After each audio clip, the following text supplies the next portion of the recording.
Tránh xa em bé đi, thì đừng chạy gần em bé. Anh Kem anh lại độc vào em bé.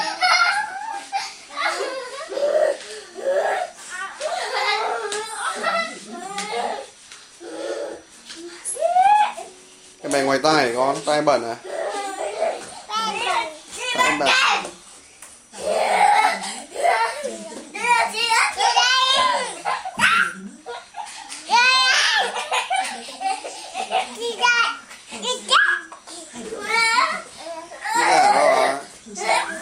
Khi giả đâu hả?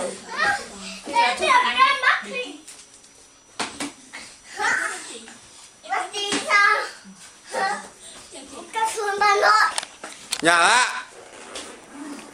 Nhai đi anh. Không.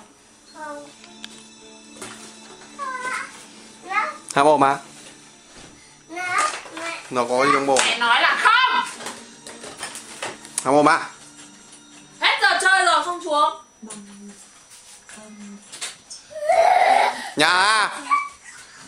Bảo nó nhà à? Sao bố không bao giờ bảo được nhỉ? Nhà ra.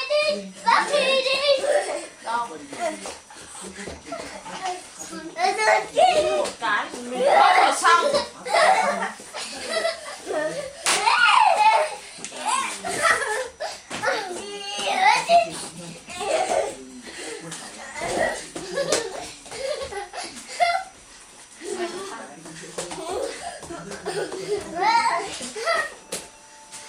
Ừ. Tưởng rồi. Kem đây là kem của cô lượn đây này. Thấy chưa? Thấy chưa? Cô lượn số nào chuyện nhá. Sao hai chiếc cả anh? Một bộ nó. Cái